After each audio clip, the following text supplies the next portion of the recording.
nihayat yetib keldik. Yo'ldagi manzaralar bilan charchoq ham sezilmadi. Endi esa navbat Kiyev universitetiga.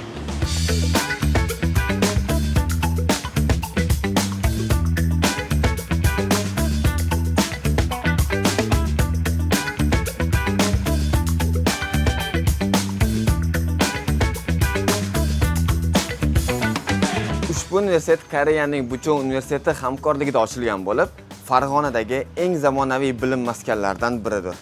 Venue Farg'ona shahrining Alisher Navoiy ko'chasida joylashgan. Mo'ljal Farg'ona Olimpiya kolleji.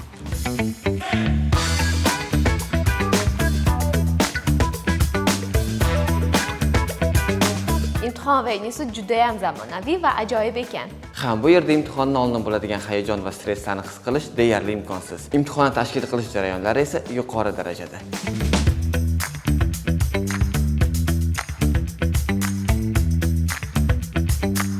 Imtihonga esa shu yerda ro'yxatdan o'tasiz. Ro'yxatdan o'tishdan oldin esa narsalaringizni shu xonaga qoldirishingiz kerak bo'ladi. Muhim eslatma, sizga ro'yxatdan o'tgan pasportingiz yoki ID kartangizdan boshqa hech narsa kerak bo'lmaydi. Imtihonga kerak barcha narsani IDP o'zi taqdim etadi.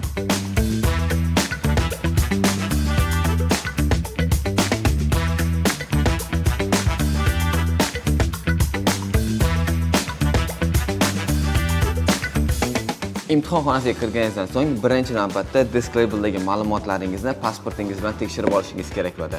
Agar u yerda xato bo'ladigan bo'lsa, invigilatorlarga qo'lingizni ko'targan holatda murojaat qilishingiz kerak. Stolingiz ustida sizga kerakli bo'lgan barcha narsalar bor. Ya'ni qalin va ingichka yozadigan ruchkalar va listening uchun maxsus quloqchin.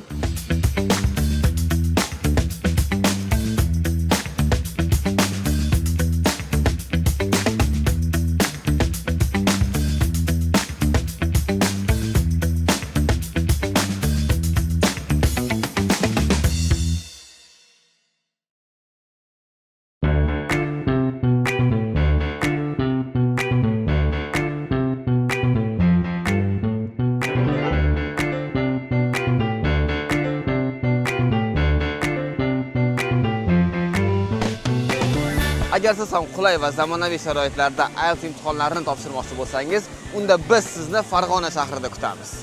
Shu bilan Farg'onaga bo'lgan venue turimiz o'z nihoyasiga yetdi. EduAction.